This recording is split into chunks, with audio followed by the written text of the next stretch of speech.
Hello and welcome to Super Switch Headz, the premier Nintendo podcast on all of the internet. My name is Patrick Knisley. My name is Matthew Stoner.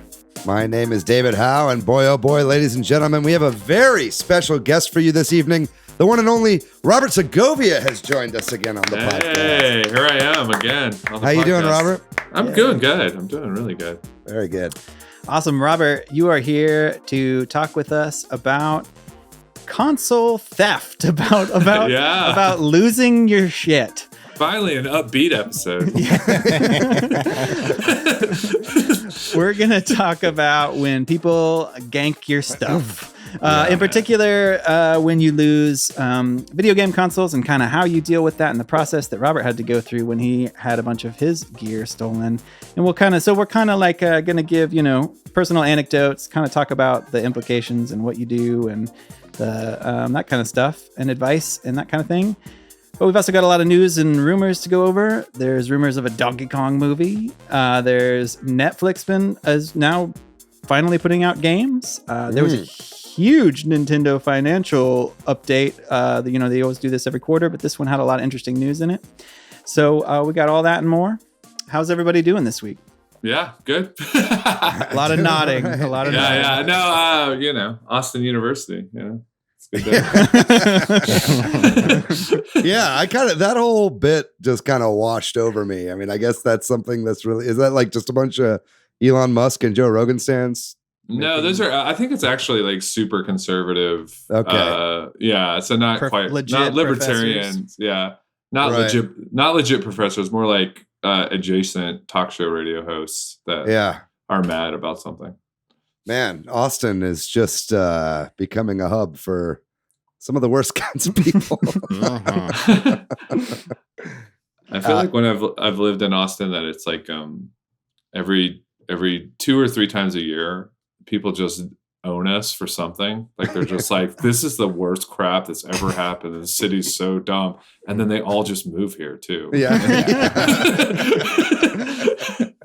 Yeah, for sure. Well, on the opposite side, Arizona is equally as bad. There's a House member that put out this video that was a cover on Attack on Titan, where you put Biden and AOC's face, and they're like cutting the nape of AOC and Biden. Yeah, it's so fucking weird. That's how you reach the kids. Look, I think. Yeah, it's not Texas, it's not Arizona, it's the whole country. The whole thing is bad. Yeah, we have big old man on our porch energy right now. Yeah, we do.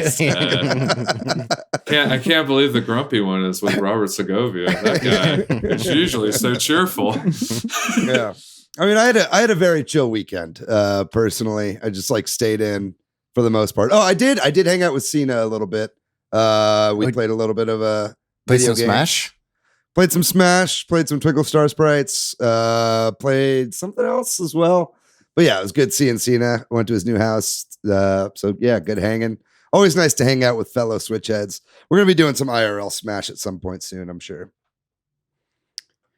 Well, if that's that, then we'll do a couple quick shout outs. We got a lot of very nice comments about our guest last week, who was Dan Murphy, DCD, when we talked about NSO. So a lot of people love Dan. That's great. Dan is great.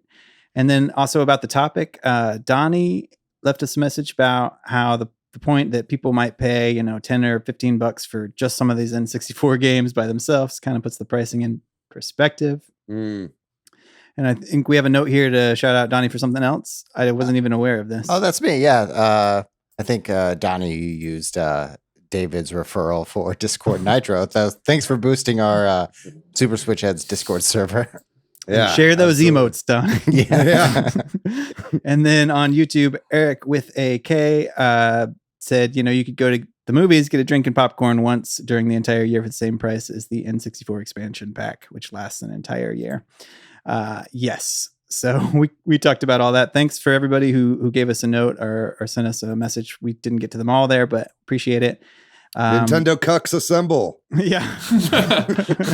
Let's all agree to throw them money. That was amazing. That was my favorite. I said that, but that was my favorite part was when David was like, I am not a Nintendo cuck. I have 48 Castlevania pillows that I've sewn into my body.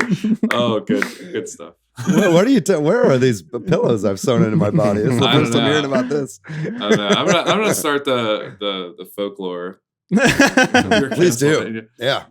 Any press is good press.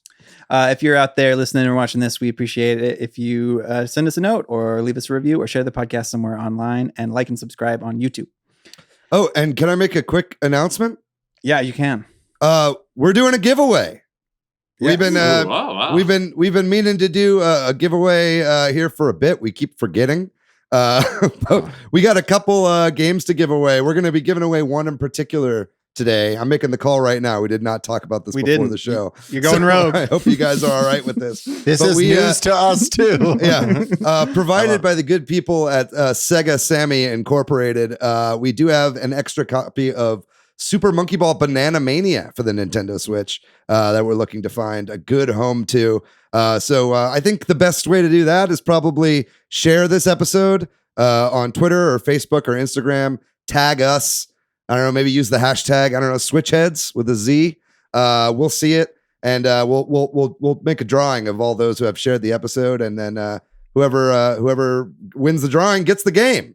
So if you're interested in getting a free copy of Super Monkey Ball Banana Mania, a game that, spoiler alert, I have been playing recently, and I've been discovering all new choice swear words that I didn't know I had inside me. If you too would like to play this game, give us a share on social media, tag us in it. Use the hashtag SwitchHeads, and you will be in the entry for the game. Awesome.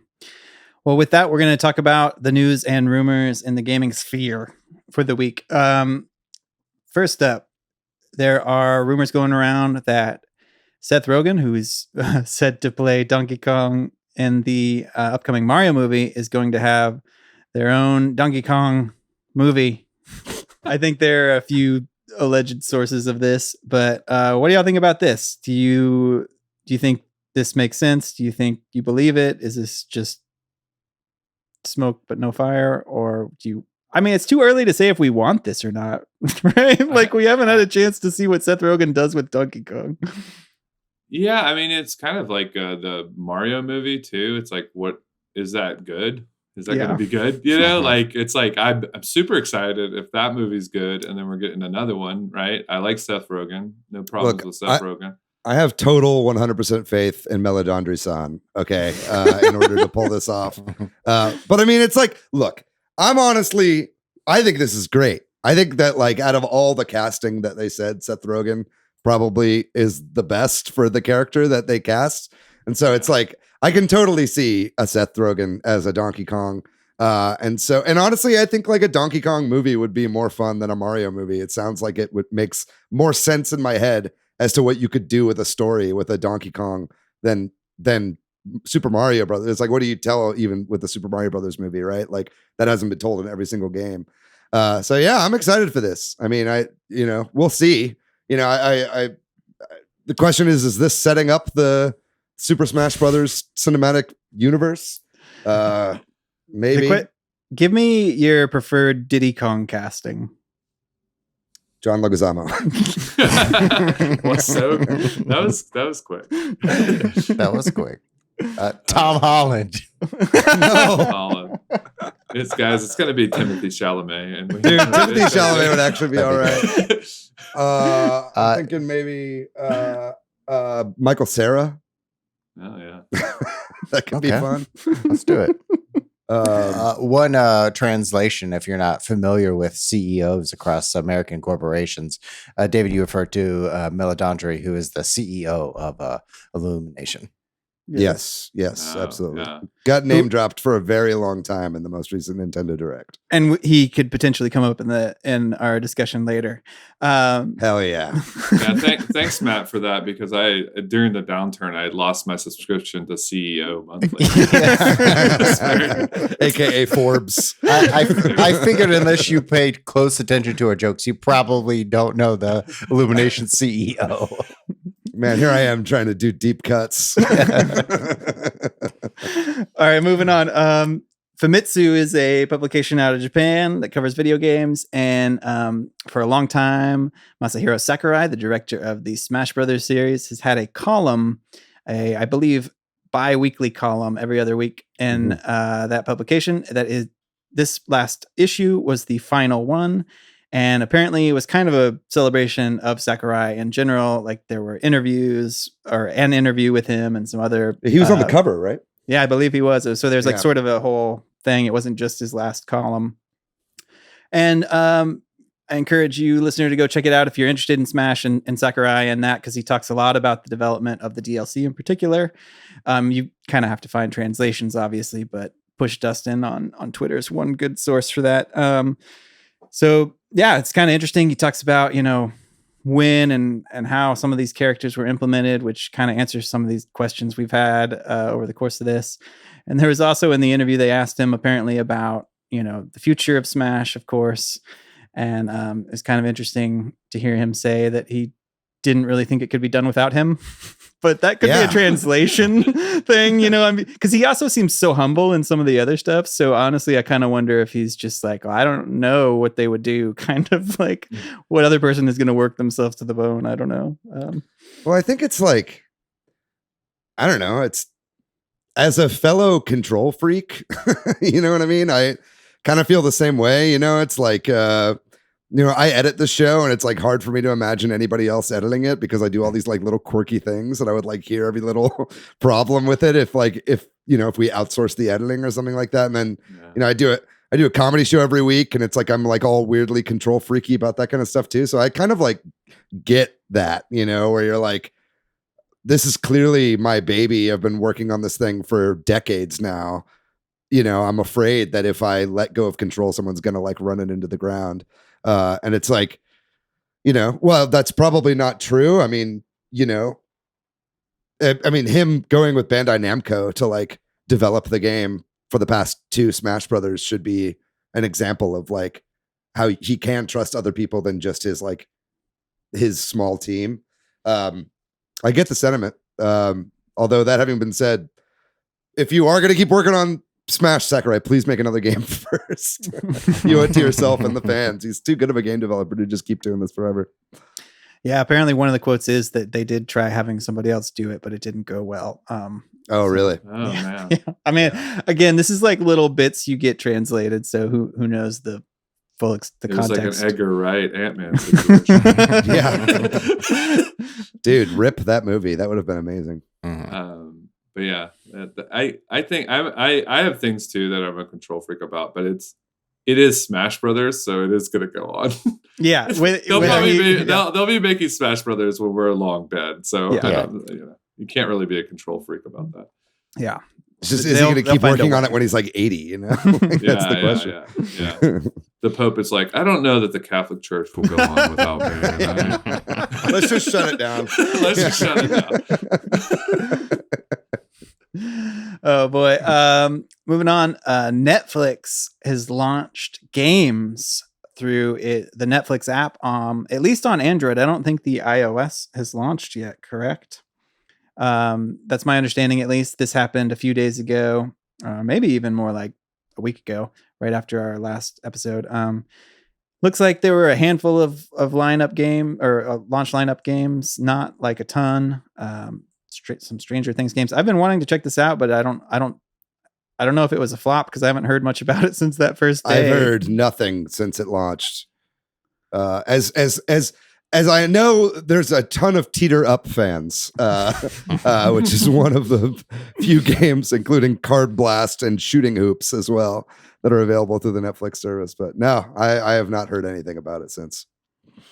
Yeah, I'm not a huge phone game person, and these all felt like phone games. And also I'm pretty much Mac'd out and no Android. So yeah, this reminds me of Cyan, the developers of Myst, kind of led by Rand Miller.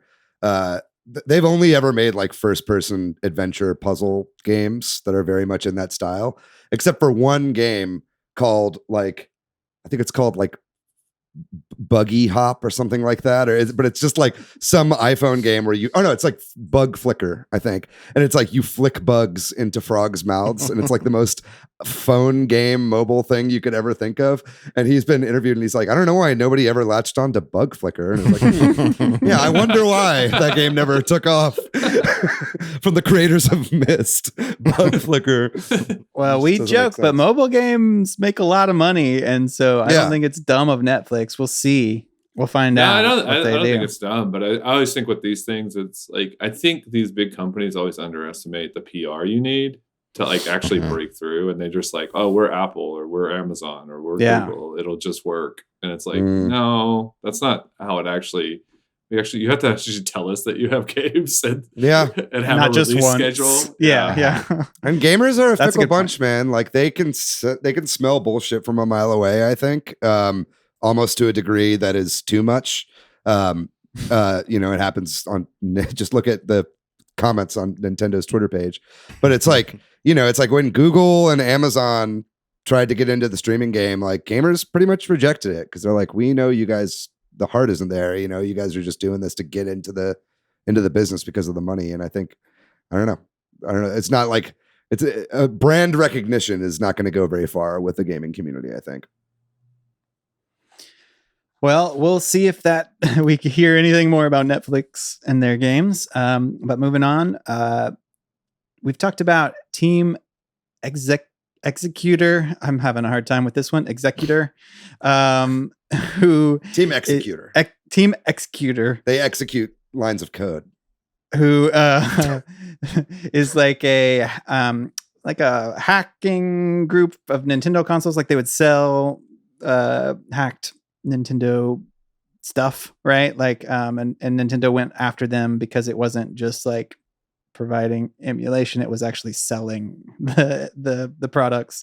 And apparently they were like a group of people around the world, and we've talked about this in the past. There's been lawsuits and extraditions and things, but it sounds like one of the leaders of this group, whose name incidentally is Gary Bowser, has pled guilty to piracy charges in the US after being pursued by the US government as well. So I know you posted, I haven't had a chance to watch this, David, like a sort of more in-depth breakdown of this whole thing by MVG on YouTube. Yeah. Is that right? Friend of the show, MVG, put up a video this morning, basically chronicling the history of like Team Executor and like the whole like kind of scene of the scene. You know what I mean? Like scene releases and stuff like that, and pirating and cracking groups and stuff like that. They've been around forever. And he gave a really great breakdown of kind of their whole history and then what led to this point. So I really recommend that video if you want to check it out. I just think it's funny that we're in a situation that's very literally Bowser v. Bowser right now with the battle of two Bowsers with Nintendo of America's president Doug Bowser here. But why are they all named Bowser? I didn't know that Bowser was like a real name. Like I thought that Bowser was a character name, and then I found out, it's an actual last name that people have. It'd be funny if the partner of this is like Fred Gannon, and he just comes in there. It's like fine. Yeah. We all live in the Matrix at that point. If you see that story, try to pull the headset off. And Ridley Scott. I don't know. Yeah. All right. So Super Mario 3D All-Stars got an update to add the N64 controller support. Cool. That is cool. So if you have both of those things, you can now play. Not that you couldn't. I mean, if you got the N64 controller, don't you probably have NSO? But I guess if you just got it to get it. Yeah, you could maybe just have it sit on your shelf or whatever. Yeah. Now but it's also like the version of Super Mario 64 that's in the 3D All-Stars is a better version. Like it looks better, it looks cleaner. They cleaned up a lot of the textures, they up-resed a lot of the stuff, including text and font and all that kind of stuff. And before you just couldn't do it. Both the A and B button you would jump if you pressed both of them. So it's cool that they put out a patch specifically to support this thing, because it's definitely the best way to play Mario 64. Cool. But they should have just made it to where you can remap the buttons on this thing. because that would have made the most sense because then you could use this with anything. But Yeah. sadly, Nintendo they're only going to fix things as small of an amount as they can and patch a game that they decided to pull from the eShop, I guess. Yeah. Oh boy. The Nintendo Switch Online service continues to have game trials, which is a good thing. The World Ends With You is available starting now, about when this episode comes out, November 10th through the 16th, for free to try. I think this is good. Like we want more of this. I wish they were longer than just 6 days, but they do seem to be coming at a more rapid clip than they have been. So that's cool. How long would you want them to be? Because I feel I don't know. I mean, actually, beat an RPG in 6 days. You probably could. I have no idea how long that game is, but I feel like it'd be nice if there was like a game a month and it was a month long or something, because it's a little more accessible to me. But I mean, I play games really slow, so yeah, I'm gonna go with Patrick on this one. Yeah, right. Like, and it's just you have to be free during that period of time too. Like, I just feel like you could beat any game in a month. So it doesn't really feel that's like the point. Yeah, I guess. I want it to be a free, but they're trying to make it a trial, and that literally is, because I can't. Like, you could beat it if you're like, all right, I'm gonna, but like, that's what they want it to be. They don't want who's the cuck now on this Nintendo podcast? Look, whatever. No, I get why they do it for a week. That's why, it's like a trial. Yeah. But I wish it was more like a benefit. Anyway, you're like all game trials should last 3 years. Yeah, I just don't think it should be a trial. At least they should never end, and then you just have them. Guys, I just talked to Nintendo. They compromised. It's going to be 2.5 weeks. We did 2.5. We did it. If Gary Bowser had his way, we'd have these game trials forever. If we ask for a month, they'll give us 2.5 weeks. Yeah. Negotiation. And then we'll get into this financial update. Yeah. So this is potentially meaty, depending on how much y'all want to talk about this. Every financial quarter, Nintendo puts out these updated sales numbers, which are always interesting to see which games have sold well, and all that. And this time they had a lot of nice charts and graphs that were fun to look at. But we'll start with the hardware sales. The Switch is now sold over 92 million units. Definitely putting it very easily within striking distance of the Wii. That'll happen by the end of this year, I'm sure, even with the chip shortage. Yeah, which I guess they did, they have these sort of sales projections, and they had to I think they had said 30 more or something like that, but they put that down now to like 20 something due to the 20 million more, not just 30. Sorry, not just 30 more Switches sold. Right. So they had to put their projections down a little bit, but that's not because of demand or whatever. It's because of supply. It's pretty funny that they're like, man, we're having a chip shortage, so for the rest of this year, we're thinking that we're only going to be able to sell half of what the Wii U sold in its entire lifetime.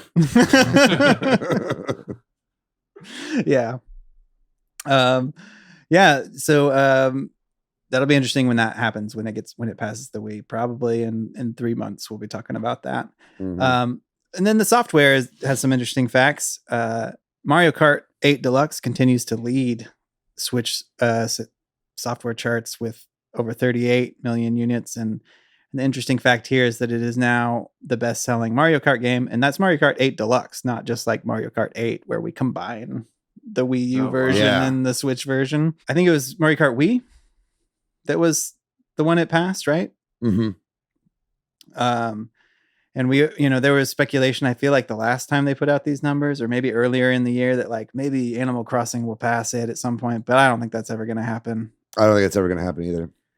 They might both go together, but Mario Kart 8 Deluxe is just here forever. Yeah. we're never, it's got legs. We're never getting rid of it. Honestly, I mean, that's okay. I love the game. It's still so much fun. I played it recently. I mean, it's still a ton of fun. Yeah. it's Monica's favorite game. So yeah. Yeah. I think yeah. It's one of the best looking games on the Switch. It plays great. It's got a bit of a problem with netcode. They just need to add more to it. I think rather than putting out a new Mario Kart game, I really do think they just need to add like 16 more tracks with DLC. Throw it in with NSO expansion pack. Call it a day. Yeah. There's a lot of things on the Switch like that, which are just like, oh, you just keep it's like The Simpsons, just keep going forever. Yeah. Yeah. Except better. It's what they should do with Smash and Splatoon and Mario Kart, right? Like, Yeah. They really I wonder if Splatoon 3 will be a game as a service officially. We'll see. I don't think so. I think they're looking at like Call of Duty and Battlefield and stuff for Splatoon. It's like every time 2 years or whatever. Yeah, it's like they're not going to just make a Call of Duty that they update forever because they can get $60 plus whatever you want to spend on DLC every year or two from customers, right? So I think they're looking at that for that kind of model for Splatoon. Yeah. Yeah, it's an interesting thing because I think we're so goofy as the audience. It's like if they put a new wrapper on it, you guys kind of talked about this in an episode. We're like, oh, we'll pay $60, but if a DLC is like $30, we'll lose our mind. And it could be like the same level of product, and it's like literally like maybe 2 more maps, in Splatoon, it would just be like $30. It says DLC. I will kill you. Yeah, I can't see that on a shelf at a Walmart. Fuck you. But yeah, what if they did sell like a $30 subscription every other year or whatever? Yeah. Anyway. Yeah. If there were any game that would go to the free to play model, it would make sense for it to be Splatoon. Mm-hmm. They have plenty of cosmetics. Pay for those cool shoes. All the endorsements that could probably exist in that universe. Oh, let's not give them any ideas. Yeah, that's scary, Matthew. I don't love it. I don't think Nintendo would do it, but it's definitely within the realm of probability. Well, getting us back onto what we were talking about at first here, another little interesting sales number that I saw out of this software update is that Skyward Sword for the Switch, Skyward Sword HD for the Switch has now sold more than Skyward Sword for the Wii. So more people have played that game on the Switch already. And it's only been like 3 months, right? Few months. Mm-hmm. So that's pretty cool and crazy. Yeah. Yeah. I mean, that was a few different things, the Wii sold like hotcakes, but it was also a lot of the people buying that weren't like core gaming audience, right? The Switch is definitely more of like a core gaming audience for it. I mean, it's also got casuals, right? But it's like the kind of people who have a Switch are not just going to be like Wii Sports players. They're going to be looking for other things to play on the thing. So I think it was very smart of them to put this game out again on the Switch and give it some second life. And while you're talking about that, in terms of who plays on the Nintendo Switch, like one of the cool graphics they put out was an age breakdown of annual playing users. And I don't know how they get this information, exactly. I guess we put in our birth dates and that's how they get it. But like, it's really interesting to see this age breakdown because it skews maybe older than you would think a Nintendo system might skew. Like the highest number is around age 21. And then the next highest is like 22, and it kind of slowly dips down from there until you get to about like 45. And that's the same as like 10-year-olds or something, you know what I mean? So there's this nice little, like, almost like a bell curve of like, peaking or in the early 20s. I mean, that's reflected in their marketing, right? Yeah. At least here in the States, it's like, it's not like how look at that, but versus how they did marketing for the Wii U, like where it was all families and kids and, put it in front of your blah, blah, blah. And then that didn't sell very well. It's just, that's not where the gaming market is these days. Yeah. And I mean, there was obviously kids used to play video games, but if I think back on when I played, it really is 14 to 22. I mean, that's the prime time. Like, I don't have anything to do. Like I can play this game forever. I don't have real life responsibilities. Yeah, apparently 21-year-olds got nothing to do but play Nintendo Switches. They're like, I could finally go to a bar. I'm gonna stay inside and play Mario. Gonna get a 6-pack of Lone Star and see what the Skyward Sword is all about. Button control. Oh boy. But another also talking about the same graphic is that there's you made a joke about 21-year-olds have a lot of time, but there's like this correlation between 20 and 31-year-olds. Like more 31-year-olds play than 20-year-olds. Huh. Something about early 30s makes you want to play a Nintendo Switch. Yeah. Oh man. Finally, my people have visibility. I'm 33. Oh boy. But I started this podcast when I was 31. That counts. I don't know. There's other interesting charts and graphics they put out about like digital sales and about like record high.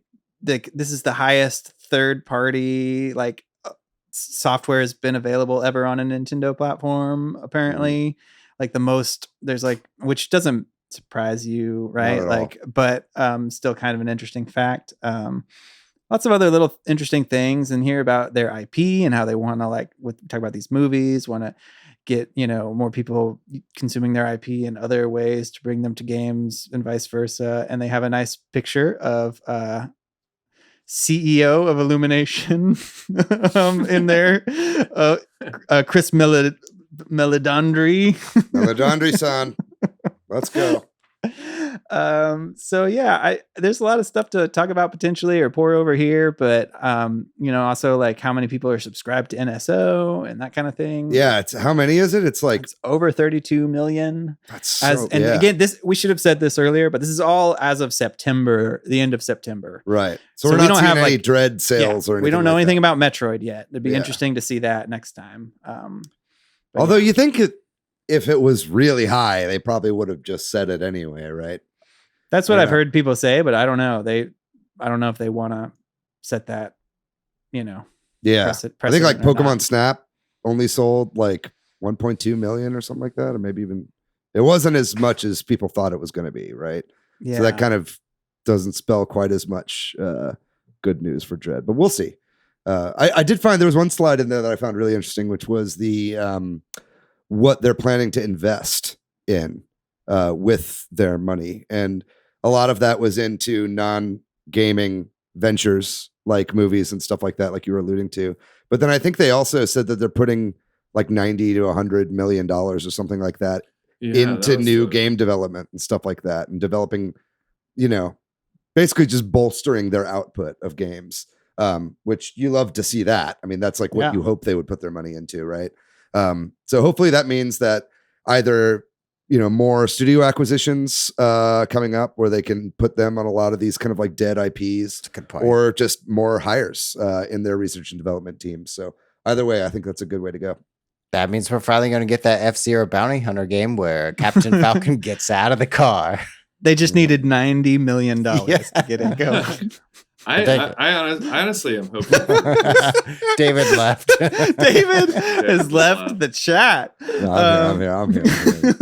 Well, I was just gonna say, I hope I'm nostalgic as hell, Mr. NES man, but I like, well, you know, Splatoon. We talked about Splatoon, and that was definitely like a thing. It's like, oh, this is a new thing from Nintendo. I like that too. So I hope they spend some of that money to develop just new IP that we're not even thinking about. Right? Yeah, Splatoon was like the freshest shit Nintendo has done in so long. I love seeing it.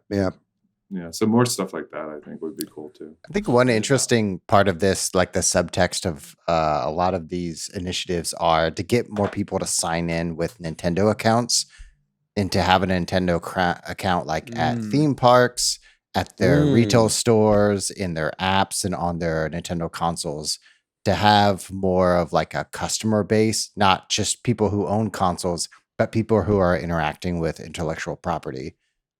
I think it's working, by the way, because my wife was like, hey, how do I get to my Nintendo account? I want to do Pikmin Bloom through it. And then she wanted to like connect her Lego VIP thing to it because you get points crossways or something. I was like, okay, here's your password that I made for you. You know, and that's really encouraging too. I like seeing them talk about that stuff. And I think that it like, because I mean, what you can extrapolate from that is like up until the Switch, the Nintendo account was not a huge thing. You know what I mean? It was kind of just you have, and we'll talk about this in our main topic today, and some problems that caused with digital libraries, right?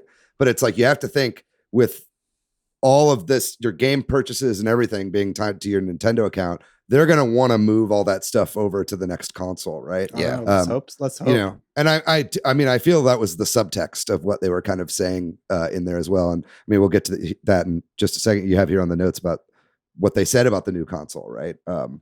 But yeah, so it's like, I think them putting a big focus on that really, really makes me feel like, especially with so many of these purchases being digital, I don't think we're going to see a repeat of that kind of like Wii U digital library not transferring over to the Switch going forward. Hopefully, I agree. It's a good sign. Hopefully it turns into what you're saying, David. Yeah. Well, let's talk about that last thing, unless there's anything else too. Yeah. So they had a slide about the future, kind of, where they talk about the next gaming system coming out in 20XX. And apparently I heard somebody on Twitter say that this isn't a new picture, that they've used this in a previous slide. But either way, it just is interesting to see them visually acknowledge the next thing, even though it's very vague. And there's probably not a lot to talk about here.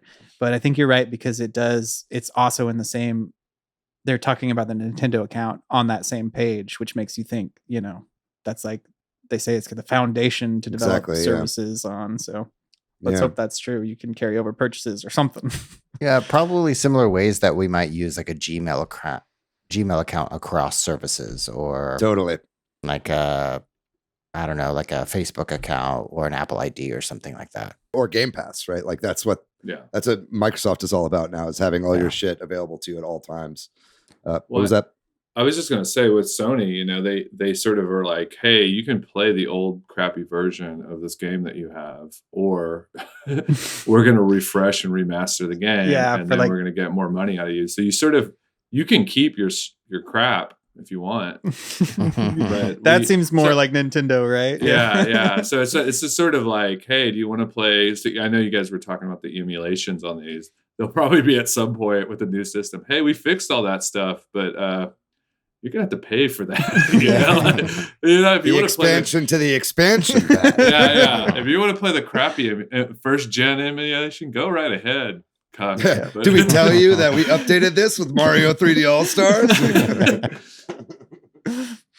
Well, is there anything else that anybody caught in any of this that you want to make sure we mention before we move on? I think we covered all the hits there. Yeah. I think Nintendo Switch Online is doing better than, I would think. It's, a third of Switch owners have a Nintendo Switch Online account. Yeah, that's a really good attach rate, especially considering that that's just new made up money.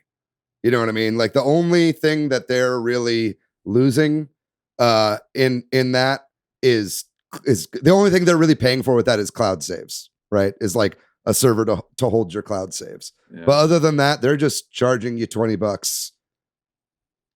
And it's just free money they just grabbed out of the air, right? Multiply that by 32 million. They got to have somebody write Nintendo, new emulation code for the. Yeah, I guess so. He's making 20 times 32 million a year. Yeah, just to put it into perspective, there are 32 million Nintendo Switch Online users, and that's more than the 24 million Breath of the Wild sales and more than the 21 million Super Mario Odyssey.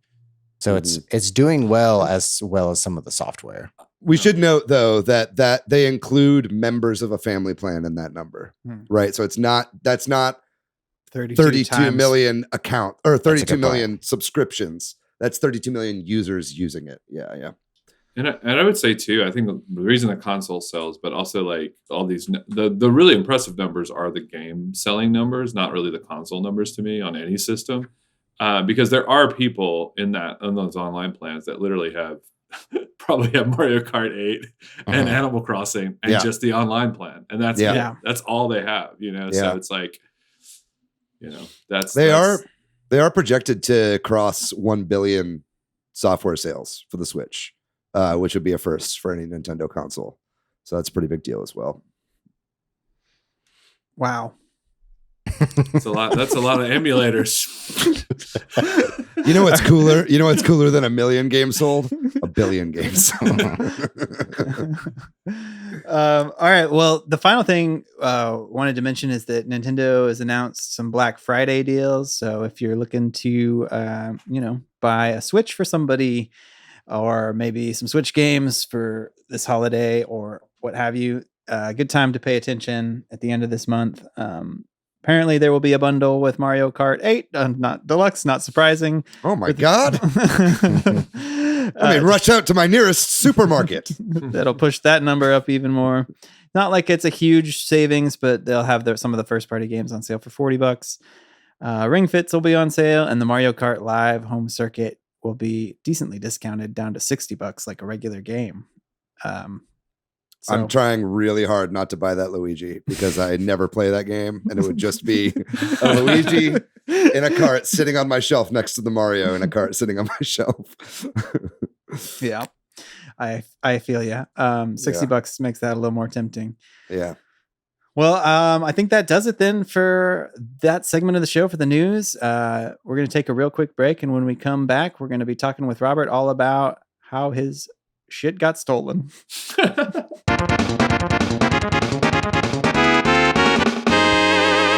All right, we are back, and this week we are talking about what happens when your video game consoles get stolen. We're going to share some anecdotes about that. Unfortunately, Robert had to deal with all that with several different consoles and can provide some insight into that modern dilemma of what you do.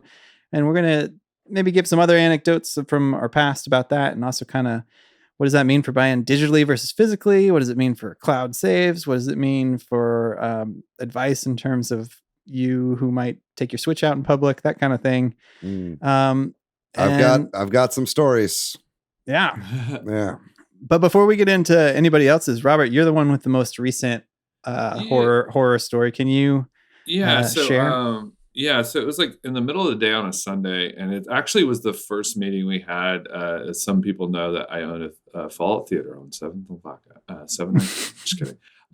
Good fight every Thursday. Good fight every Thursday. What a great show. Guest every week. It always changes. No, but we actually had it was late February, and we were having like our first meeting in person to talk about opening the theater in April. Talk about a bad omen. And then we have the meeting for a couple hours, right? And I hadn't left my house. This is the end of it's literally like the end of the pandemic, in that sort of like I was never leaving my house thing. And I'll talk about this more, but video games were like a whole lot. I probably played video games more like that year. My little spike, my little bell curve went way up. Oh yeah. And so I come home and I notice my door has been broken down. It's very slow motion. When that happens, it's like very like, what? And then you're like, what? And then, and so they stole my Wii U. They stole my Switch. They stole my I hated this fucking thing, my old PlayStation 4 that made noises, and I hated it. I had just bought an Xbox Series S. We had 4 laptops, but for whatever reason, they stole Monica's like really old one. And she had actually, because I told her to do this, I was like, every time you stop using your laptop, just put it under the coffee table. So she did that, and they didn't steal it. Oh, they okay, didn't steal good. that one. They stole the one that was her old one that was still on the table. I, however, did not follow my own advice and had put mine on a chair, and so it got stolen because great. Didn't look like a coffee table book. And then for whatever reason, they just were in a rush, and they were kind of in the front room, and they almost stole our TV, but then decided it was crap, and they didn't steal our TV. And then was your TV like moved, but not? Yeah, like everything was like moved, and they were like had pulled out sort of the speaker. They were like, "Are these speakers any good?" It was like you could tell that they were like, not good enough, like. And then they had gone into like this room actually, which is my office, and I have my computer like literally right here where I'm looking into, and my work computer, and they didn't steal that because they just didn't get that far. They were like looking over there. So that was actually, of the computers, that was pretty nice, the 2 they stole, because I was thinking about getting a new personal computer anyway, and they stole her old one. So like so they also stole random stuff. Like I think they stole a blanket, a nice blanket I had bought. Just really, I think they used it as like a screw, to cover a Grinch sort of like we're stealing all this Yeah. stuff and put Like it a in the little blanket. stick and Yeah, bindle, bindle, sort of yeah. situation. Yeah. yeah. And then there's some other random stuff. They stole some controllers, but not other controllers. They stole a copy of Red Dead Redemption 2, but they didn't steal like the Nintendo games. So it was very slapdash, luckily. So they stole a lot, but they didn't steal everything. And so that was, and so then it becomes like, it was funny when the police said that you have to call 311 now, because it was like, oh yeah, this has always been like this. But I called 911 and they were like, call 311. And so I called 311. And I honestly really only reported it to the police because of insurance. So there's a couple of things. Because you're not a fucking snitch, I guess. Well, no, I mean, because they can't really do anything. They're not really helpful. They're helpful for me calling insurance and going, I have a police report, because insurance won't pay you unless you have a police report. But they're not helpful in sort of, I mean, to be fair, we'll get to that part real quick. But like, so, I filed a police report, called my insurance. What was I going with this? And so that just began a very long process of either trying to get my consoles back from the police, which I actually did get the Switch back, and I got my Wii U, but without the stand. So I have a Wii U controller now. So that's kind of a bummer. So none of the stands, but with the Switch, that's okay because. So they tracked this person down and got some of the stuff? No, I think someone had bought it out of a car. And then that poor person was like, they were like, this is stolen. Which, I mean, I don't think they were the ones that actually stole it. And then there's but everything else, I never got the Xbox back. I never got the PlayStation back, or the computers. So I mean, if you don't have like homeowners insurance or renters insurance, I would strongly suggest that you have that, because I kind of came out okay because I had that and I could sort of claim it on insurance. And another funny thing about insurance, it took a long time. I mean, the point of this is that, when you get robbed, I mean, I honestly wasn't done with this sort of process until like. So it happened in February. I probably wasn't done till like the end of the summer, middle of the summer. It took a long, long time. So I'm glad you guys are interviewing me now, because I probably would have just been really sad and talking to me about this.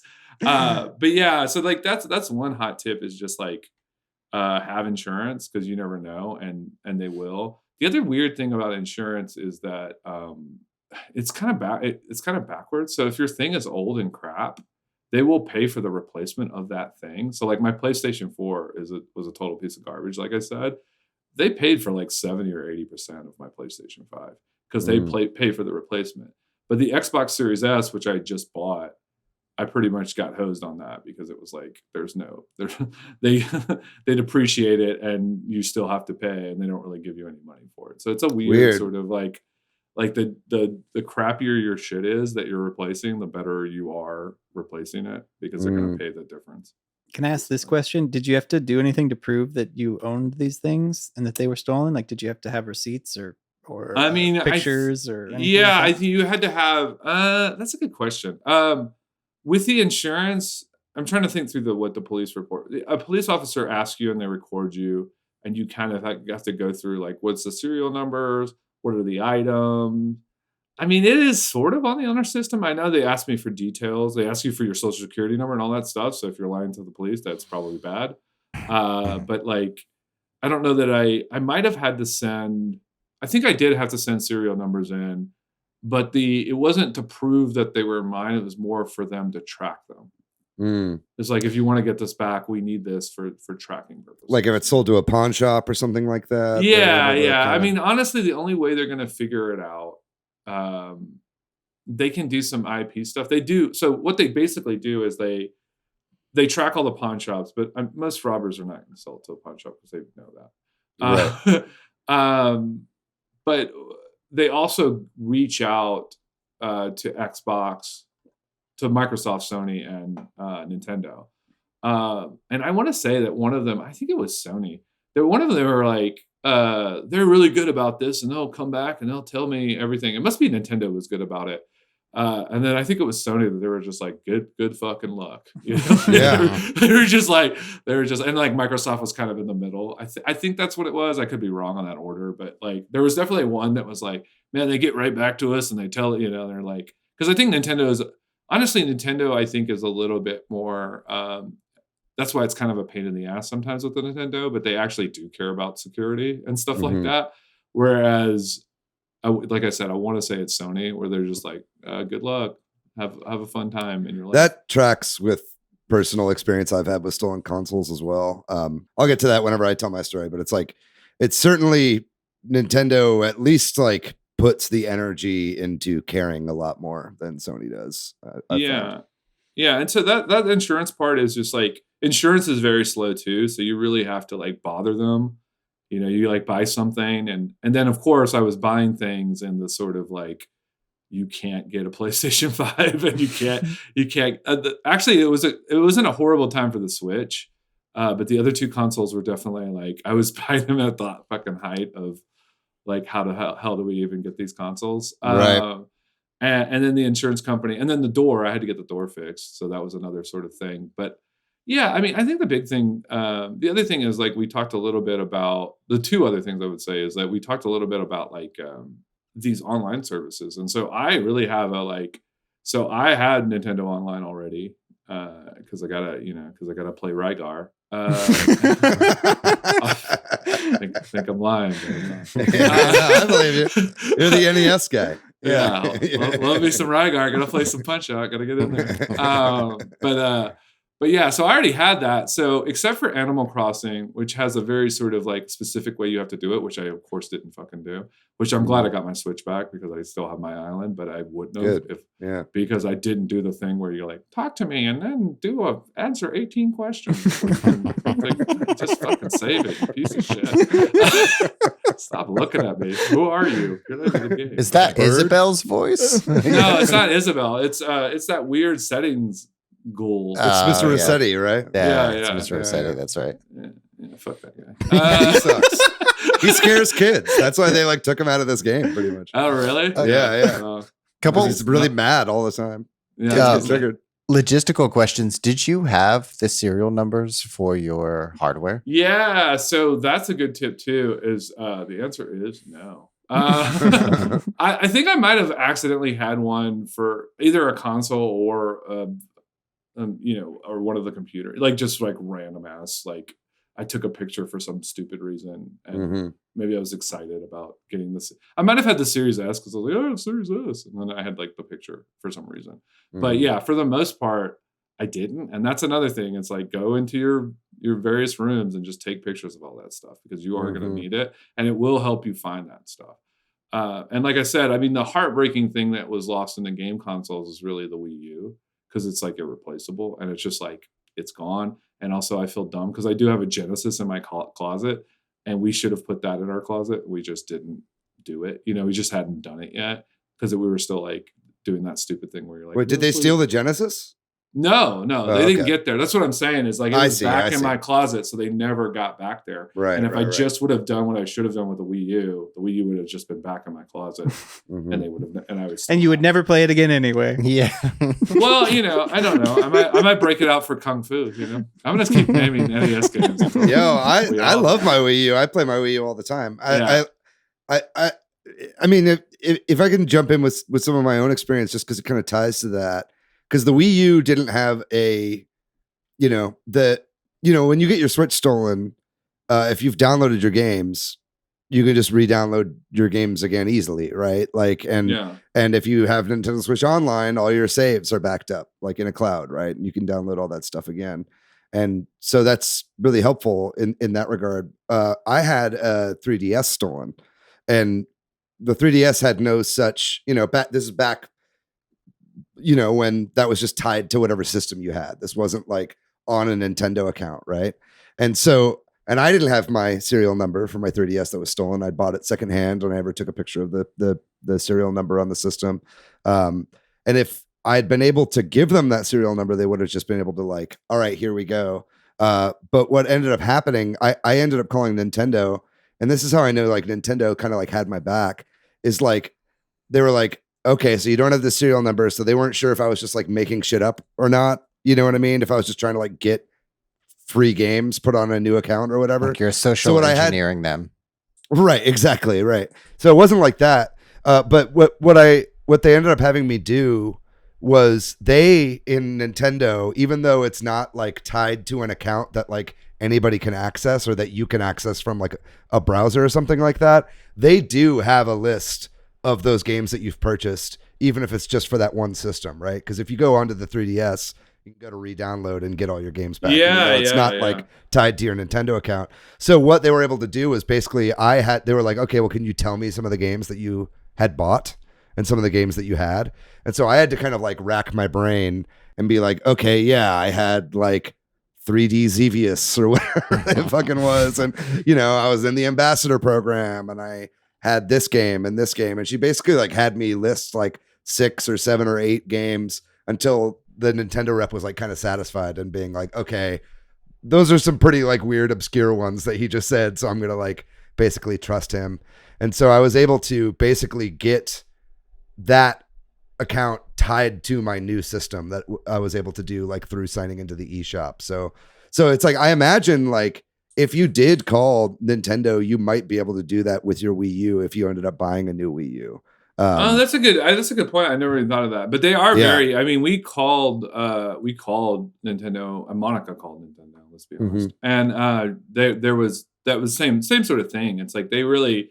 It was sort of a long call, but they stuck up with. I don't know who else I called. I honestly didn't call one of them. I think it was PlayStation because I did have online for Microsoft. Because why would you get Microsoft if you didn't?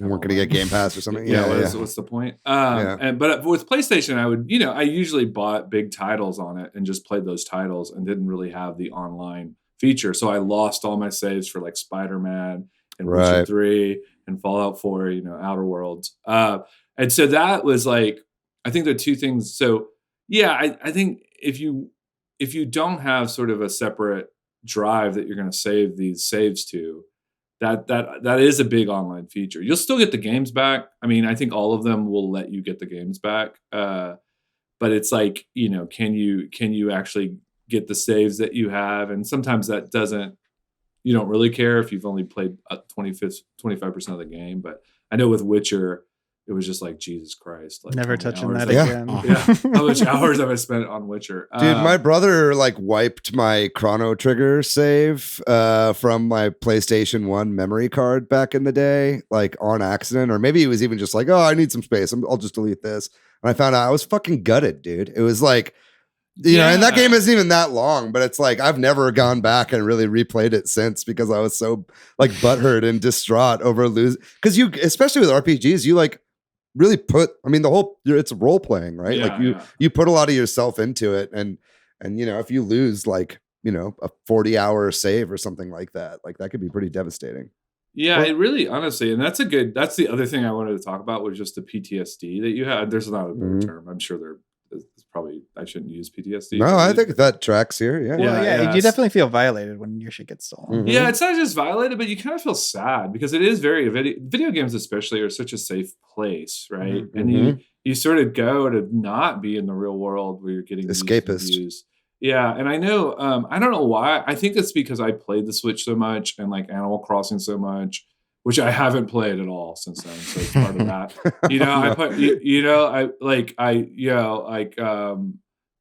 Three Emblems. There was a few Nintendo games where I just like played the crap out of them during that year, and it was really like all that especially that year for whatever reason. There were definitely saves from before that, but that pandemic year where I'd just been playing video games, it felt like someone had came and just erased the one thing I kind of felt okay about in the pandemic. So like, I know it took me like because I never really had an Xbox before. So that one was actually the easiest one to play again because I didn't really have these strong like ties to, but the PlayStation and the Switch, it took a very long time for me to even like feel comfortable playing those consoles. I was just like, it really made me sad, So luckily, actually Game Pass kind of saved me because I could just download some free game and just kind of get lost in it and kind of build myself out back to playing games, and then can play the other two consoles, which I'm not even.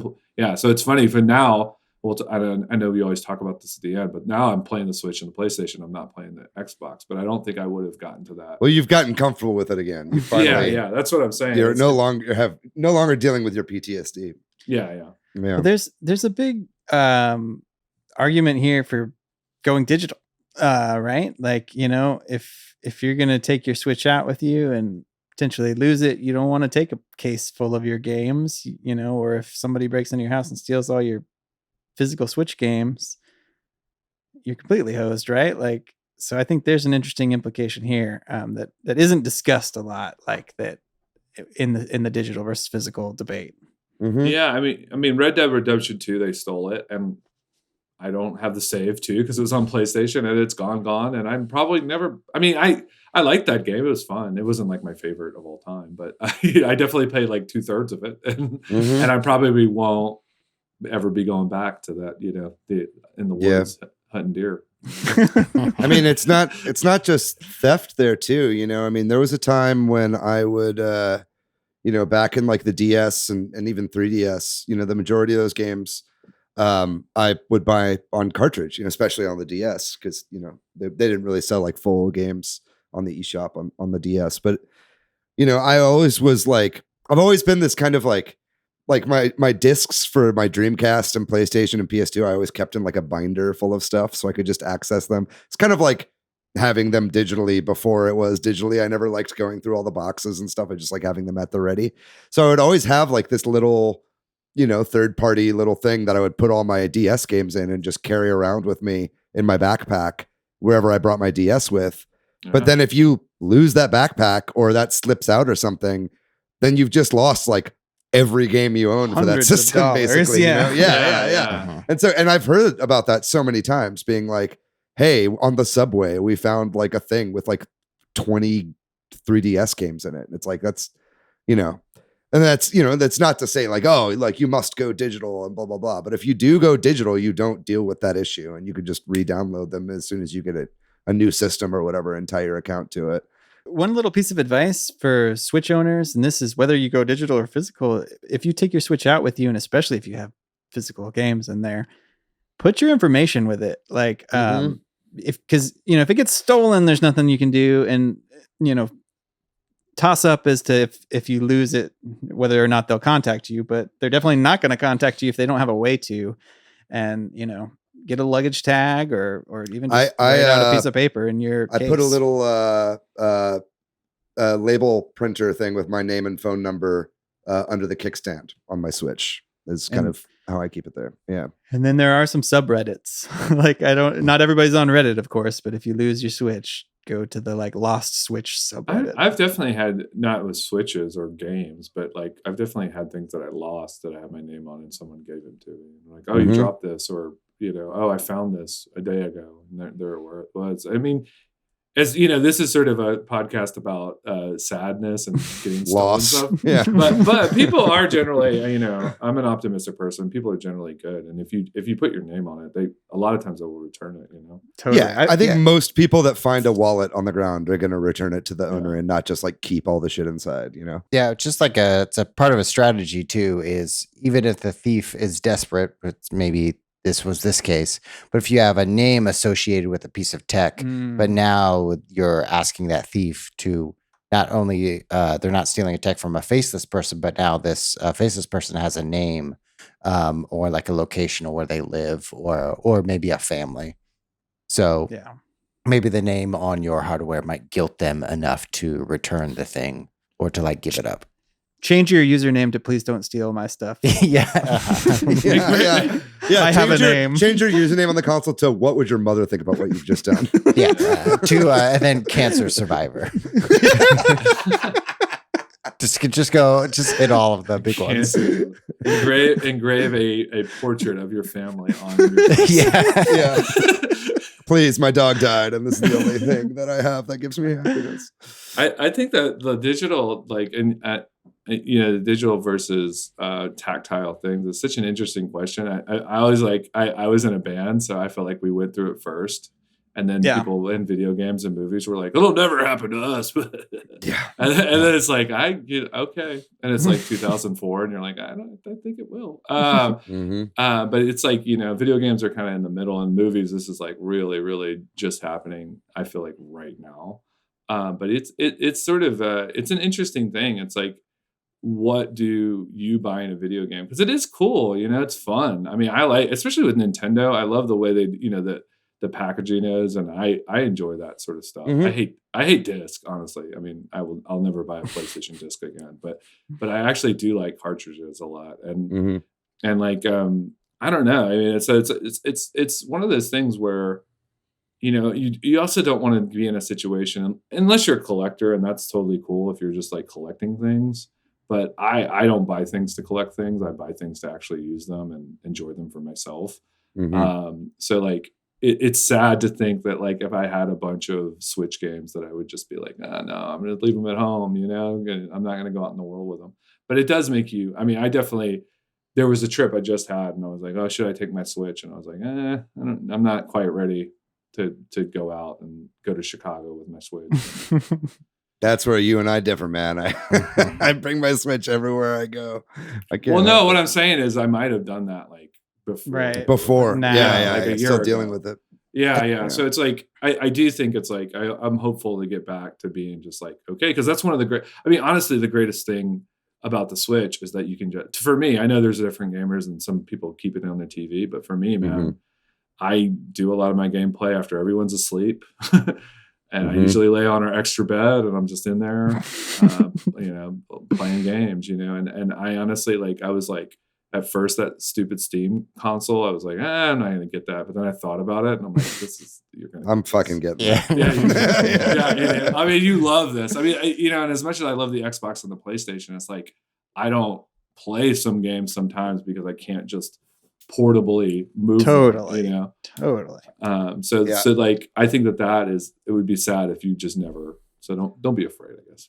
Circling back to the idea of like losing saved files, I mean, that's a risk to everyone who owns a Switch, whether you have Nintendo Switch Online or not, is because there is a setting where cloud saves might be off. You have the ability to turn them off for various reasons. Yeah. And just the idea some games don't even support them. Yeah, there's lots of all those reasons. But I was just relating to all of these stories here about, losing a save file from these games that you port hours and hours, like your Witchers or your Skyrims.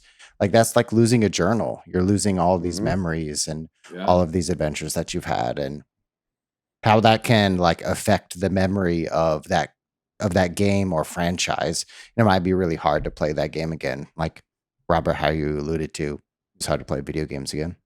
Yeah, I mean, I'm very ADD with video games too. So if I finish a game like Witcher, that is like a monumental undertaking. Yeah. And also, I think with some of those games, I was like, I was very sort of, I don't know, with the pandemic especially, there was obviously a lot of bad things about it, but I was very more free of like, oh, I can enjoy this. I don't have to be at a theater or at a meeting, or because I really have two jobs because I'm an idiot. And like, I don't have a lot of time, it's just sort of fitting in time to sort of play games. And I'm always like, am I playing the right game?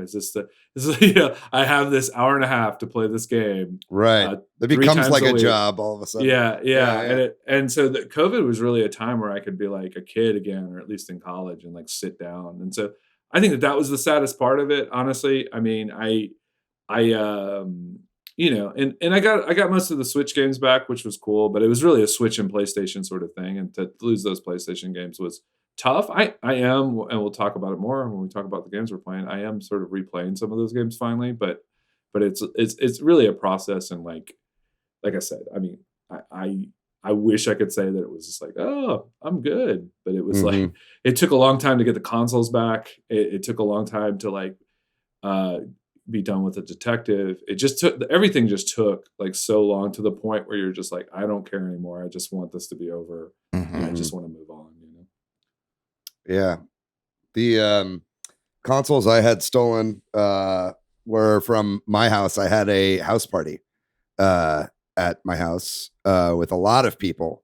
This is back when I lived with like 3 other dudes. We lived in a house called the Cool Ranch, and we had some like crazy house parties. This is this is like mid-20s, I guess, time, and not the 1920s. I was in my mid-20s.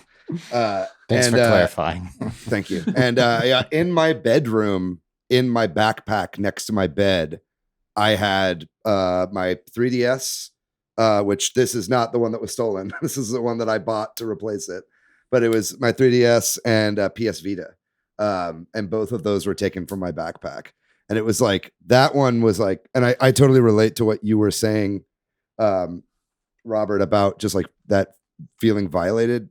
You know what I mean? Because it was like, especially that, it was like somebody like left the main room, went into my empty bedroom, which is kind of like your safe space, then went into my backpack and grabbed both of these out of there. You know what I mean? And that was like all they took. And so it just felt like so pointed towards me, and I felt like, and then it's also like, there were like a bunch of people at your house, and all of a sudden you're in a position of like, okay, who fucking took my shit? You know what I mean? And you like don't ever want to think that, especially about people that you know what I mean? And so it's like, it's such a terrible feeling. And like, I mean, fortunately, like I said, they didn't take my cartridges for my 3DS because I had them all in one little thing, which was in like a drawer or something. So they didn't even find that, or didn't snoop around long enough to find it. And then the Vita was the first console that I went like all digital on. So I was able to get my games back. However, I did not have renter's insurance, so I had to just like buy these used again and just going to eat the cost on that. Yeah, I mean, I honestly think I went to some of those Cool Ranch parties. Yeah, I think so. Yeah, those were fun. Yeah, they were super fun. I think I kind of remember that happening. But what you were saying, I just wanted to point out what you said is that your stuff was in different places. I think that's a big thing too. Mm-hmm. Is you're kind of stuck putting your consoles where they are in a way. But if you do have games, it is good to just put them in a different room. I know it's a pain in the ass to walk to that different room and kind of get them, but I think that this is or just hidden somewhere, we had a cabinet too. And like, it had a bunch of games. It had like Wii games and Switch games, and mostly Wii U, Switch, but it was just a cabinet that was closed. It was right next to all the stuff that was stolen, but they just never opened the cabinet, Right. So just that little thing is like, when somebody's stealing from you, they're usually in a rush. So if you can just make it slightly hard for them not to steal your shit, sometimes that like is a lifesaver. Because like, most of our, except for Red Dead Redemption, because it was right in front of my TV, that's why they stole it. Most of our other non-digital stuff wasn't stolen because it was just in this weird cabinet that we have. I mean, another tip there would be like, especially if you have a party, right? Like, just put it in your car, lock it in your car. Or if you are going out of town, those are good times to take those things and put them up. Yeah, because I had a couple N64 controllers and games stolen when I had a party at my parents' house in high school. And I actually am like 99.9% sure I know who did it, because it wasn't call him out right now on the pod. I'm not going to call him out. Yeah. I'm not going to call him out. Coward. I wasn't friends with them. I wasn't like enemies with them, but like, so say his name. I sort of became friends with them enough to go over to their house at one point, and I saw you remember how the N64 controllers, you could take them apart and like, so you could have like a half blue, half green one. Yep.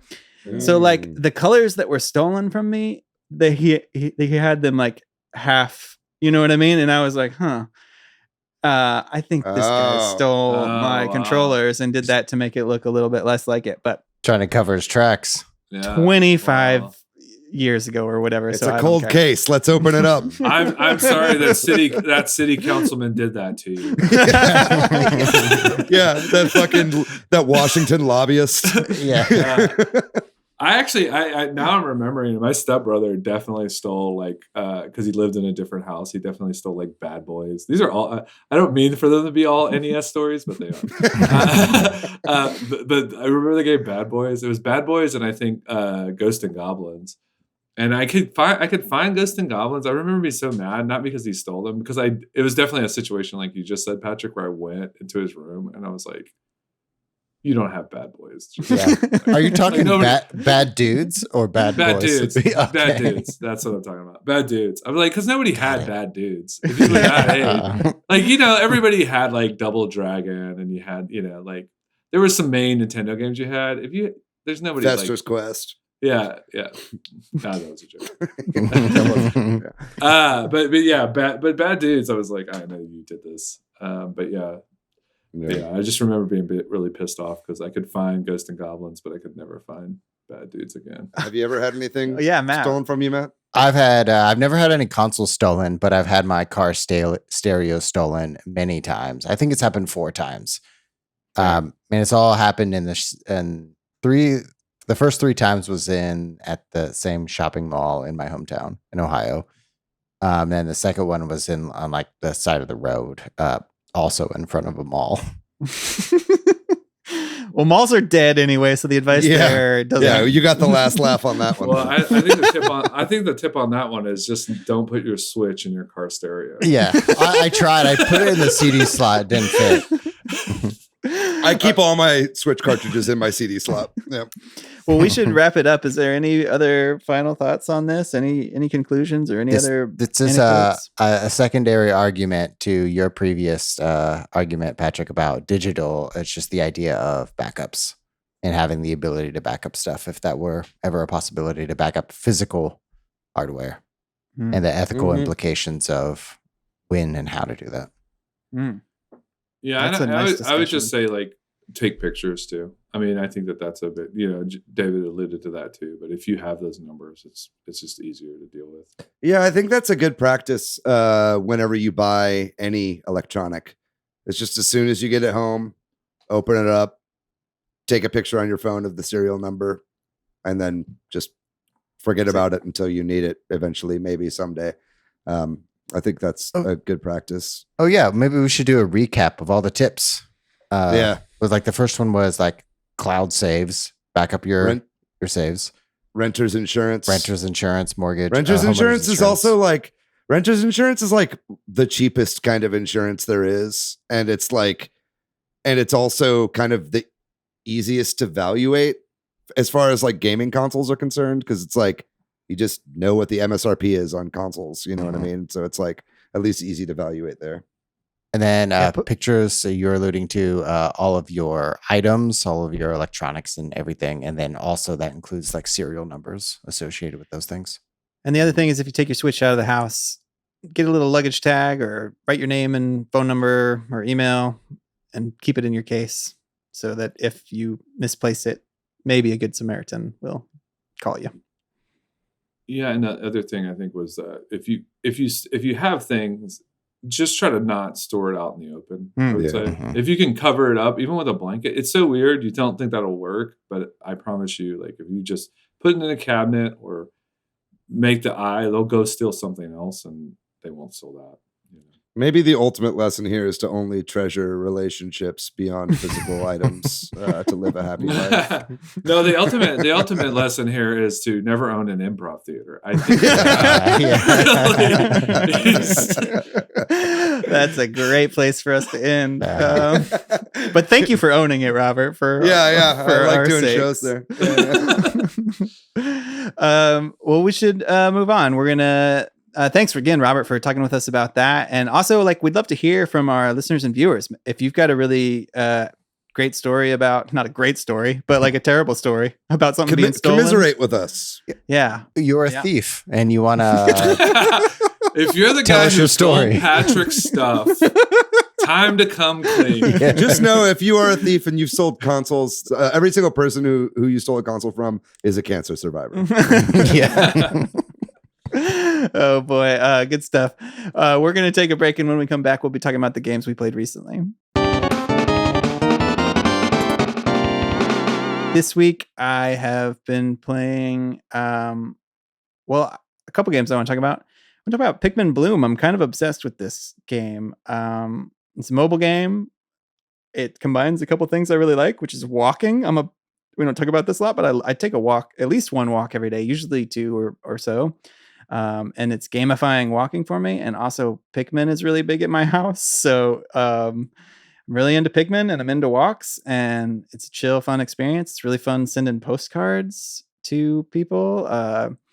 Emma, DCD, Jay, Donnie. I'm sure I'm forgetting some people, but like it's fun to see where people are and walking and stuff to get these little postcards. So I'm into it. So I've just started playing Pikmin Bloom. I'm like a level 8 or something like that. So I'm still a newbie.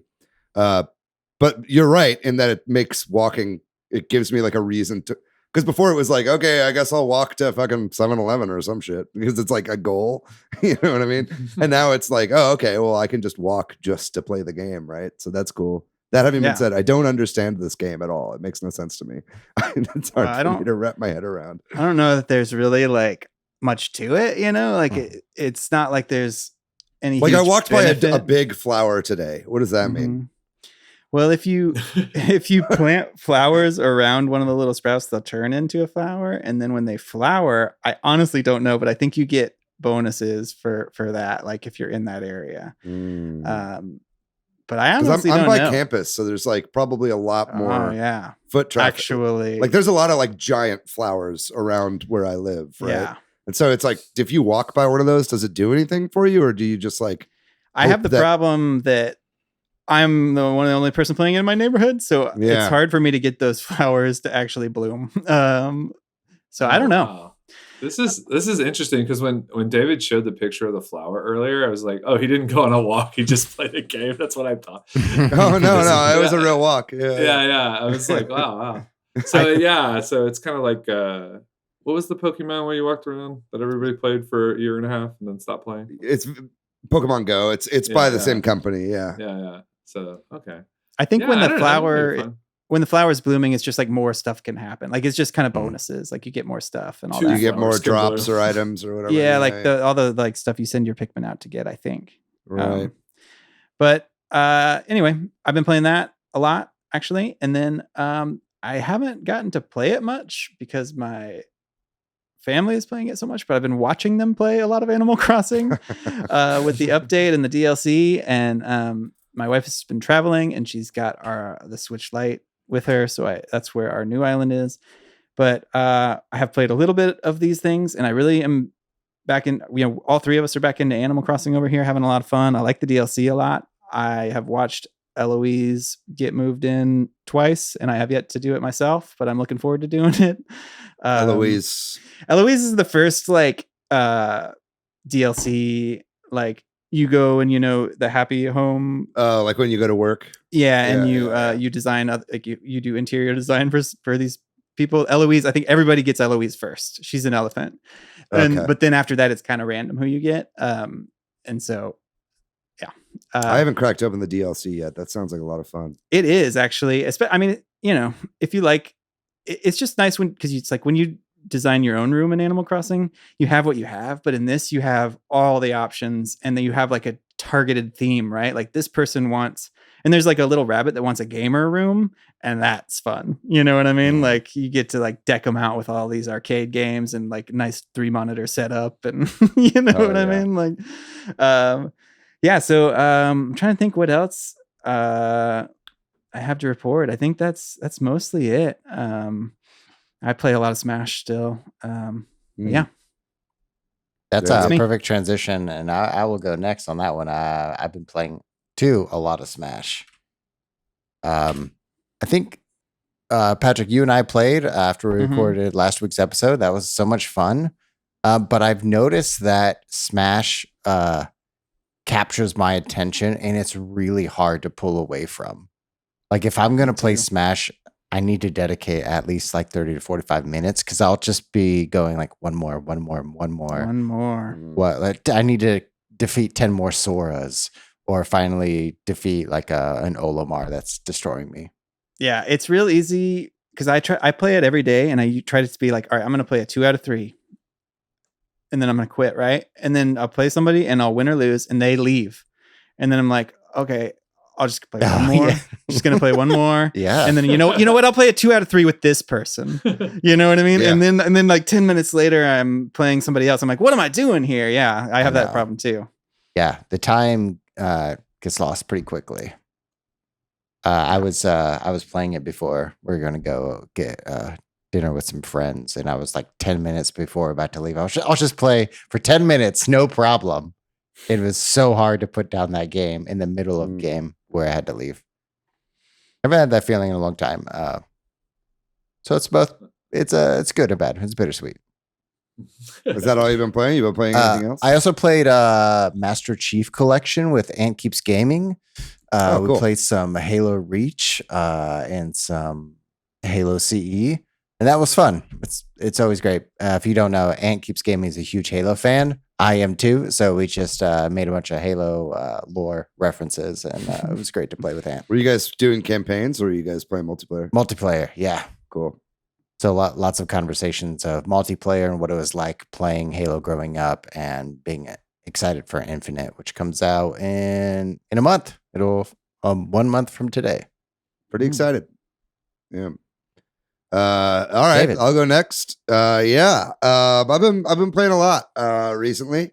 Like I said, I've been started up Pikmin Bloom, been having fun walking around my neighborhood, glued to my phone, almost running into traffic. That's been a pretty fun time. I haven't played it yet, but I just downloaded Forza Horizon 5 on my Xbox, so I'm excited to try that out. That looks like a really, really fun open world racing game, and the graphics that I've seen of it so far just look absolutely insane. So I'll hopefully by the time we finish this, it's unlocked already, and I'll probably be playing that tonight. But other than that, I did another Mario Party Superstars game recently. Played with it was my sister's birthday recently, so I got that game for her birthday, and then it was like me, my sister Saturday, and Jay, the huge. We all played a 20-round game, and you were talking about not being able to put games down, but you have to like go somewhere.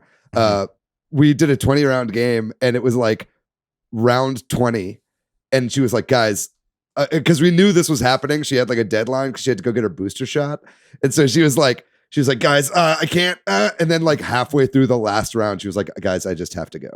But it's all right because she ended dead last anyway. So it's not like, so she only missed the last mini game. That's all she really missed. But that was a super fun game. I love Mario Party Superstars. You guys should get that game. I would love to play it with you guys. It's a super fun game. I really recommend it. It's a lot better than Super Mario Party in my opinion. And then other than that, the Binding of Isaac, Repentance came out, the $20 DLC, which is kind of like the final DLC for Binding of Isaac on the Switch, finally came out for consoles. And so I've been playing the shit out of that. I've been streaming a lot. It's great. It adds so much content. I've played so much of the Binding of Isaac Afterbirth Plus that it's like, I just am an expert in that game, and I win every single time. And there's like, I know every single secret there is to know in that game. There are thousands of items, and I know like how all they work together and everything. I've just put in so much time.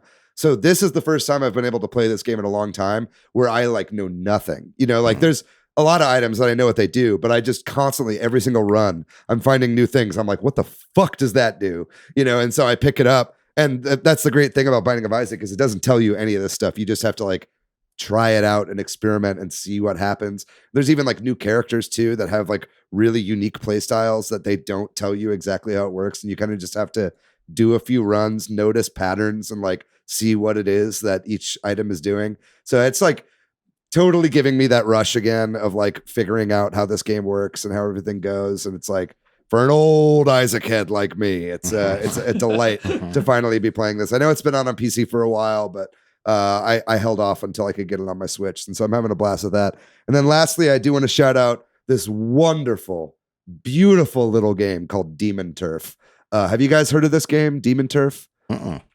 So I've been streaming it. I've been doing a series on Twitch called Demons Aplenty, which is just where I play Binding of Isaac and Demon Turf because they both have demons in them. And Demon Turf is such a wonderful fucking game. You guys should totally get this game. It if you like N64 era platformers, like 3D platformers, you'll love this game. It's got a wonderful aesthetic. The kind of the worlds that you go in are kind of this like low, not really low poly, but like N64 style graphics. And then all the characters are 2D sprites. So you are this like demon girl named Beebs, who's like super sassy, and she's got a lot of tude, like Sonic. And she jumps around. You have like a triple jump. You can do like spin jumps in the air and then do jumps, kind of like in Mario Odyssey. Very, very fun game, and it's like, it's just level based. You go in, every level has like 3 collectibles you can find, and then you have to get to the end. But then it like remixes the levels after you beat them. And there's a whole bunch of like story and lore, and all the characters that you can find in all these hub cities all have different things that they can say to you. And the game is just like filled with character and charm and wit. It's really funny. And the music is fucking incredible. If you're a fan of like Splatoon's soundtrack or Jet Set Radio's soundtrack, the soundtrack to this game is just like a blend of those two, and it's incredible. I really recommend this game. It came out on consoles and PC, I think just recently. It's like $25 on the eShop. Can't say enough about this game. I'm going to be playing this one for a while. It's Platonic Games. It's Ukulele X Rare. Right? So Platonic published the game. I see. It's developed by Fabraz, I believe. I'm not sure exactly how you pronounce that, but it's like a smaller indie team. And then they're like in the kind of like Platonic Presents kind of like publishing arm of that, which is cool. And it's definitely, obviously you can draw similarities to ukulele, but ukulele is way more like a Banjo-Kazooie style game, and this is way more of like a Mario 64 style game. And so I love the game, and if that sounds interesting to you at all, I just really recommend you pick this game up right away. It's fantastic. I love it so much. And then for our podcast listeners, that's another reason to watch the video YouTube version, because as David's talking about it, I'm showing video of Demon Turf. Hell yeah, Matt's always on the fucking hair trigger, baby. Robert, what about you, man? What have you been playing this past week? Yeah, so I'm mostly there's 3 or 4 things, maybe 4 or 5. I've been getting into Baldur's Gate. I mean, Baldur's Gate is like a seminal game for me. Mm-hmm. You guys had that episode where you were talking about playing those fun wrestling games when you were a kid. I remember sort of distinctly, I was in college and I had a weird like 5th senior roommate, and he had 8 burned discs of Baldur's Gate 1. And you'd have to put the disc in, and at a certain point it would just stop, and you'd have to be like, oh shit, I got to put a disc 2 this part of the world, because the game was so freaking big at the time. So Switch has a package, and if you see it on sale, I'd highly recommend it. If you're into sort of Divinity 2 or sort of 2D RPG games, or Riven, or it's also 5 discs. Or whatever it is. I mean, like, sort of it really is, the Baldur's Gate series really is why we have Skyrim and why we have all these other games that are sort of like that. But the package gives you both of the 1 and 2, plus the 2 expansions. And I think I said this in the Discord, but like, it really cleans up some of the control stuff. It's still a hard game. It's still old school. There's going to be points where it's like, definitely put it on an easier setting if you're worried that at some point you'll be screwed, because you will be screwed. You will go into a cave and they'll be like, kill this thing or lose this whole storyline. Like they will not care about you. So definitely, tweak the difficulty levels, but the save is, pretty modern, as modern as it could be.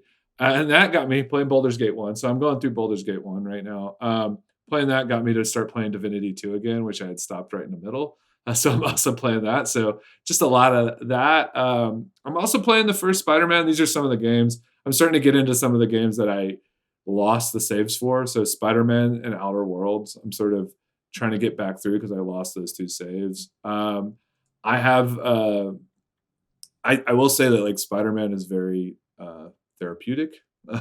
Those types of games are so therapeutic, so they're very easy to play. The kind of open world, easy movement games. Easy movement. Yeah. I was like thinking about that. I was like, I really wish like Wolverine could just have a rope and kind of swing from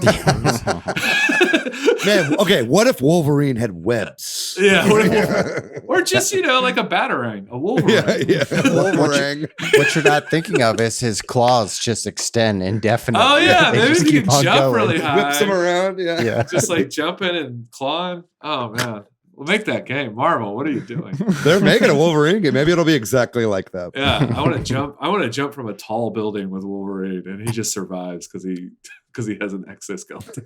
I never thought about it like that, but you're right. Like all those like Arkham and like superhero games, like Spider-Man, are like kind of like rhythm games. You get a sense of movement and a sense of like a rhythm in like the battles and fighting. Yeah, there's not as many as you would think, and like it's not my favorite. Obviously, I've just went through RPG hell with you guys, so I obviously love RPGs and like strategy games. I play soccer games and basketball games because they're strategy games, really, because that's what they are. Well, if it sells you anymore in Demon Turf, you do get a hook shot and you can fly around the stage like that. Hey, I'm 10% more sold. But yeah, so like I'm surprised it's not my favorite, that open world sort of style, like you say, Matt, rhythm game, but I am surprised they don't make more of those, because I'm just like, if they had a bunch of these games, I would just play them. I get to be in a city and fly around above the city. All right, I'll be some character you just made up. Moppy, the guy who can fly. I don't know. Yeah. So besides that, the only other thing, I'm always playing Civ 6, just always, my whole life. And then it is my Binding of Isaac. It is the equivalent. And then I also bought Total War 3 Kingdoms.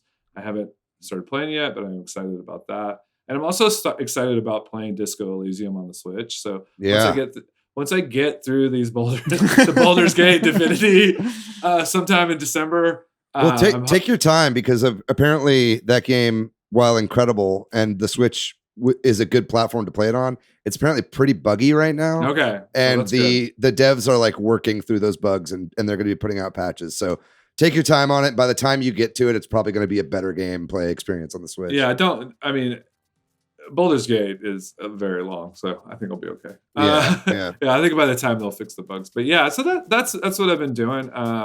Pretty heavy on the Divinity and Baldur's Gate, but some of those other games have been sneaking in there too. Very good. Awesome. Well, that does it for this episode. Thanks, Robert, for coming on and talking to us. It was really nice to have you back. Yeah, thanks, guys. Thanks for having me. Thanks for being vulnerable on the pod and talking about your experience with loss. I'm sorry there's video where we could have cuddled, but Wait, we could still cuddle. We all live in the same town. We're all vaccinated. They were all vaccinated. Thanks to MilkyWay.co, who does our website. Thanks to Corduroy, who does our music. If you're looking for me, Patrick, online, I am PDYX. Hey, I'm Matthew on Twitter, MATHYOU. I'm pretty much everywhere on the internet at Monolith Fiji. And what about you, Robert? Where can people find you online? I am Robert. I'm Robert Segovia. I'm at Bobby_Segovia on Twitter, and that's really the only place you should follow me, because on Instagram I kind of suck. Yeah. he's a good tweeter. I'll say that. Yeah, he's a good follow on Twitter. Yeah. If you'd like to follow our show on social media, we are Switch Headz, at Switch Headz on Twitter, at Super Switch Headz on Instagram and Facebook. And of course, as we've name dropped a bunch of times, make sure you follow our Discord, man. Join us. We'll have a link to that in the description of this video, along with a link where you can join our Facebook group as well, which is another great community you can join us at. And then just as a quick reminder, we are doing a giveaway. Remember, we're giving away a copy of Super Monkey Ball Banana Mania, which I didn't even say, but I have been playing recently, and it's giving me a bunch of grief. I'm on the fucking master stages of Super Monkey Ball 1 right now. Fucking hard, but not the whole game is that hard. It's worth getting.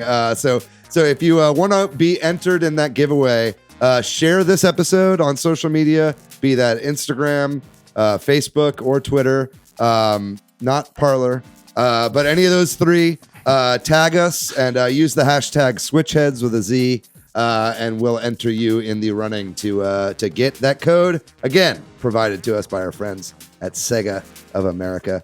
Folks, that's going to do it for our episode on loss and theft and bad people and how they can ruin your gaming experience. Hopefully, you learned something here and learned some best practices, and you can protect yourself if you have the unfortunate situation of this happening to you as well. But it was an absolute delight having you here, Robert, and you're always a welcome guest, and we'd love to have you back on the show again sometime soon. We're gonna have a great episode for you guys next week. I'm so excited, guys.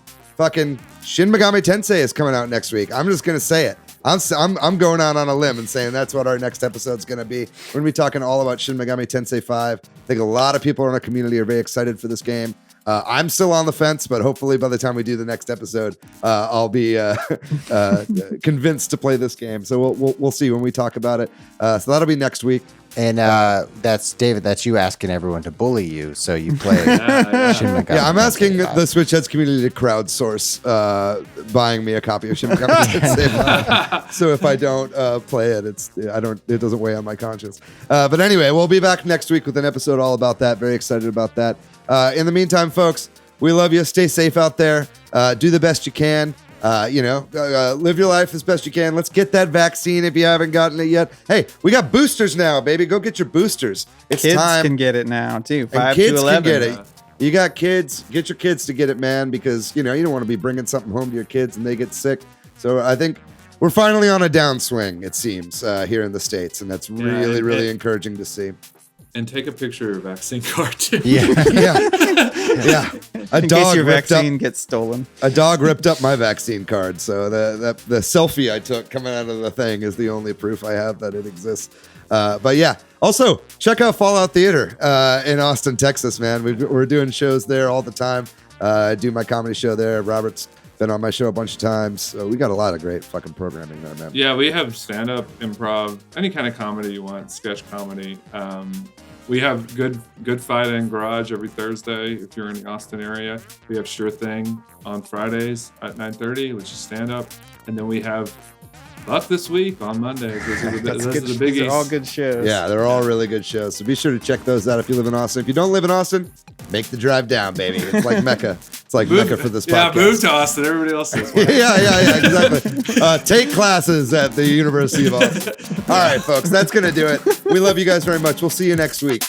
Bye-bye.